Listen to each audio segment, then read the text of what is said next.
नमस्कार, active news Mahak में आपका स्वागत है। मैं हूं आपके साथ आरोही। देखते हैं आज की नई ताजा खबरों में क्या है आपके लिए खास न्यूज। इस वक्त की बड़ी खबर, बिजली विभाग की लापरवाही की वजह से बिलाल सिराज शेख नामक 11 साल के बच्चे की मौत हो गई। वायर खुला था, बच्चा साइकिल लेकर जा रहा था, अचानक तार लगने से उस बच्चे की मौत हो गई। क्या उस बच्चे के माँ बाप को इंसाफ मिलेगा? किसी का बच्चा चला जाता है तो उसको क्या दुख होता है, ये आप सब जानते हैं। हमारे चैनल के माध्यम से आप सबको ये बोलना चाहते हैं कि बारिश का टाइम है, आप अपने बच्चों को घर में रखें और ऐसी जगह से बचाएं जहां पर कहीं भी लाइट खुला रहता है। तुरंत बिजली विभाग को फोन करें, उसकी जानकारी दें। अभी के लिए इतना ही। आगे की वीडियो में हम बताते आपको कि लोगों ने क्या कुछ कहा है और अपना सामाजिक कार्यकर्ताओं ने क्या कुछ कहा है। नमस्कार, वसई से नई ताजा खबरों के लिए बने रहे एक्टिव न्यूज महक के साथ।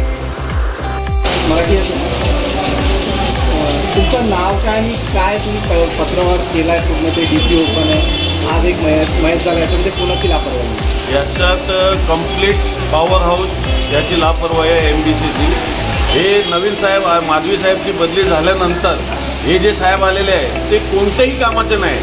मी कमीत कमी 10 वेळा पत्रव्यवहार केलेला आहे की हे केवढी डीपी उघडी आहे, कोलेवाड्याचे दिलेले आहे, केवढी जागाचं मी पेपरवर्क केलेलं आहे। त्यांना मोर्चेचं पण मी दिलेलं आहे की यांच्यात कोणीही अपघात होणार। आज अपघात झाली, याचे पहिले पण एक अपघात झालेली पाशुबंदरला, तेव्हाही यांची लापरवाही होती, आज पण यांची लापरवाही आहे। यांच्यावर कडक एकदम कारवाई झाली पाहिजे।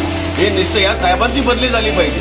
हे साहेब काय कामाचे नाही, नुसतं खुर्ची तोडतात आणि खुर्चीवर येऊन बसतं। नाव काय आणि जो मुलगा मयत झाला आहे त्याचं नाव काय आणि तो किती वर्षाचा आणि घटना कुठे घडली आणि कशी घडली? माझं नाव इरफान अन्सारी आहे, तो माझा भांजा आहे, त्याचं नाव जियादुल शेख आहे, त्याचे वय 9 वर्ष आहे। ते भास्कर नदी जे डिसोजा हॉस्पिटल आहे ना त्याच्या पुढे गणपतीचा तलाव आहे, त्याच्या मागे गटरच्या समोरच एक DP आहे, ते ओपन झाली होती। ते सायकल चालून येतो होता आणि त्याच्यावर पडलं आणि ऑन द स्पॉट मिळाला। त्याच्यावर कोणाची लापरवाही तुम्हाला वाटते? MDCची। आता तुमची मागणी काय? आम्हाला इन्साफ पाहिजे। कधीची घटना आहे? आताची आहे, 2 तास अगोदरची।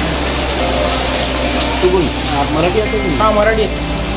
दादा, तुमचं नाव काय आणि तुम्ही मुलाला उचलून आणलं आहे, काय घटना घडली, तुम्ही बघितलं आहे काय? माझं नाव ऋषभ पवार आहे। हा मुलगा माझा शेजारी आहे, वरच्या माळ्यावरती राहतो, मी त्याचा शेजारी आहे। तो सायकल मी यायच्या पहिले तो तिकडे पडलेला होता, काढत होते, सगळी लोक त्याला काढत होते, त्याला करंट लागलेला होता, यायच्या पहिले त्याला काढत होते।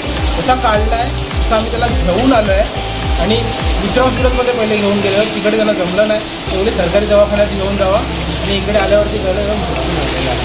काय कोणाची लापरवाही वाटते तुम्हाला? त्याच्यामध्ये संपूर्ण वीज केंद्राची मला लापरवाही वाटते। संपूर्ण ते उघडं सोडलेलं होतं, नंतर जाऊन आम्ही फोटो काढला तिथे, त्यांच्या पोराच्या नातेवाईकांनी फोटो काढलेले आहेत, ते व्हिडिओ काढलेली आहे। त्याची सायकल पोराची अजून पण पडलेली आहे, तिकडे लाकडं पण आहेत की आम्ही काढताना कसं काढलेलं आहे त्याला महत्त्वाचं म्हणून।